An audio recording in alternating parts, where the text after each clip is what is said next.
कोई तोहफा दिया जाएगा, तो किस तरह का तोहफा दिया गया? शुक्रिया आपका। जहाँ रही तोहफे की बात, कोई तोहफा तूफान लेके नहीं यहाँ पे आए थे वो जम्मू कश्मीर में।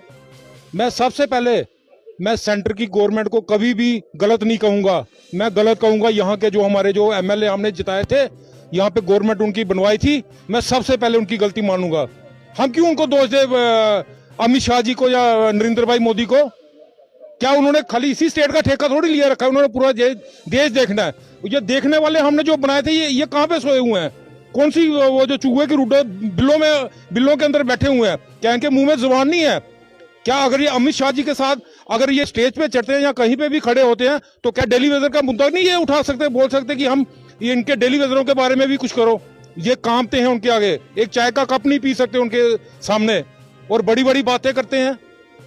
अगर आपके वर्कर्स द्वारा रैली में भाजपा के खिलाफ नाराबाजी भी की गई, हालांकि आपके द्वारा ये कहा गया था कि हम काले झंडे दिखा के उनका विरोध करेंगे। देखिए, जो हम कहते हैं वो करते हैं, और हमने किया भी, और आपने वीडियो क्लिप्स देख ली होंगी। हमारी जो लड़ाई है, हमारी जो सच्ची लड़ाई है, हमको बुजलों वाली लड़ाई नहीं लड़ रहे इनकी तरह। अगर ये बोलते हैं दो साल पहले अगर गवर्नर जी बोलते हैं कि आपको 2 साल के अंदर आपका जैसे डीडीसी की इलेक्शन होगी आपको परमानेंट किया जाएगा, मैं तो कहता हूं कि पुरानी सरकार जो जिनको ये झूठे झूठे बोलते थे ना, अमित शाह जी स्टेज के ऊपर बोल रहे थे कि 3 परिवारों ने लूटा, मैं तो कहता हूं ये चौथा परिवार भी इनके साथ शामिल हो गया। 3 के साथ चौथे नंबर पे मैं इनको देता हूं, और उनसे ज्यादा नंबर मैं इनको देता हूं। उन्होंने फिर भी थोड़ा कुछ कोई रखा होगा बैलेंस, इन्होंने तो सारा सत्यानाश कर दिया हमारी स्टेट का। अगर आपसे भी जानना चाहेंगे, 25 साल बहुत बड़ा अरसा होता है, 25 साल आप लोगों को हो गए डिपार्टमेंट को देते हुए, और 100 दिन से ज्यादा का समय हो चुका है आपको धरना प्रदर्शन करते हुए, तो आखिर क्यों आपकी मन की बात नहीं सुनी जा रही? देखिए, 107 दिन हो गए, प्रशासन जो सोई हुई है। हमने प्रशासन को ये बताया था कि हम अमित शाह की रैली में जाएंगे, साफ संदेशा था ये, लेकिन बीजेपी वालों ने चारों तरफ जितने भी लीडरान थे, सांबा में, रजौरी में, पुंछ में, जहां जहां थे उनको डिटेन किया। इनको भी, हमारे जो मेंबर थे इनको भी ठाण में बुला के रखा कि आप वहां पर जाएंगे। उन्होंने कहा जाएंगे, हमने कहा था कि हम वहां पर जाएंगे, हम जाके दिखा दिया। जुगुल शर्मा जी, आपको ये पता हो गया, नारेबाजी हुई जब उनका अमित शाह जी का भाषण खत्म हुआ, तो उसके बाद नारेबाजी शुरू हो गई। हमने नारेबाजी वहां पर खुद की, और वहां पर जो मीडिया था, दूसरा मीडिया, उनको आने नहीं दिया। फिर भी 2-3 मीडिया वाले वहां आ गए, जम्मू का मीडिया उन्होंने कवर की। हम ये कहना चाहते हैं यार, हम कोई बाहर पाकिस्तानी तो है नहीं, हम 2 वक्त की रोटी मांग रहे हैं, कौन सी कुर्सी मांग रहे थे? अगर हमारे डेलीगेशन को मिला दिया जाता तो हम वहां पर जाने की जरूरत ही नहीं थी।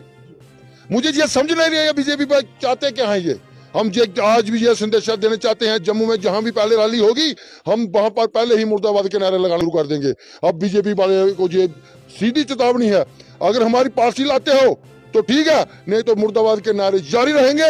हमारा जो डेली वेजर है वो जाग चुका है, अगर पार्टी नहीं, गर्लबाजी नहीं। शुक्रिया, जय हिंद। जानना चाहेंगे कि फेस्टिवल सीजन है तो परिवार को कितनी ज्यादा उम्मीदें होती हैं आपकी? देखिए, हर परिवार की ये उम्मीदें होती हैं कि फेस्टिवल अच्छे तरीके से मनाएं, लेकिन 2014 से पहले बात करूं तो जैसे इनके खुद ही लीडर कहते हैं कि इनको दिवाली और ईद पे, त्योहार पे जरूर सैलरी मिलती थी, लेकिन जब से ये सरकार सत्ता में आई है तो हम त्योहार मनाना ही भूल गए। हमें तो पता ही नहीं कि दिवाली क्या होती है या रक्षाबंधन क्या होता है, क्योंकि त्योहारों पर सैलरी मिलती नहीं।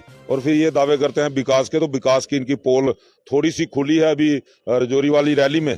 तो इनके लिए मेरा स्पष्ट संदेश है, इस बार आपने पूरा तामझाम किया था हमें रोकने के लिए, लेकिन आप नाकाम साबित हुए। गृह मंत्री जी की रैली में अगर आप लोग हमें नहीं रोक पाए, तो जब आपकी पॉलिटिकल रैलियां होंगी तो फिर हमें कैसे रोकोगे? अगर इन चीजों से बचना चाहते हो, ये सिर्फ एक संदेश था, बीजेपी को एक संदेश देना चाहते थे कि हम क्या कर सकते हैं आने वाले टाइम में आपके साथ, तो ये संदेश हमने दे दिया है। तो क्या लगता है कि 25 साल देने के बाद आपको आखिर में मिला क्या? डंडे? हाँ बिल्कुल, ये देशभक्तों की सरकार है, ईमानदार सरकार है, तो इसीलिए डंडे मिलते हैं। अगर हक मांगने कोई जाता है तो डंडे मिलते हैं। पुरानी सरकारें जो थी वो करप्ट सरकारें थी, देश विरोधी सरकारें थी, लेकिन वो सैलरी भी लोगों को दे देती थी। उनको थोड़ा बहुत, अगर 100 कोई मांग करता था 100 की तो 10 जरूर देती थी। लेकिन ये देशभक्तों की सरकार है।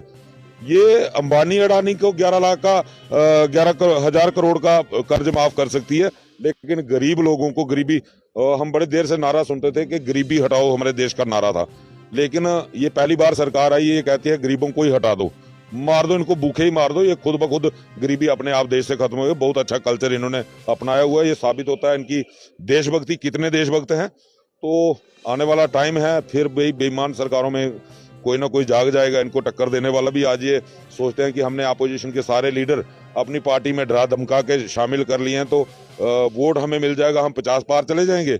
ये पहले 5-7 तो ले लो, कोई सर छिपाने के लिए जगह बना लो। ये नारे नूरे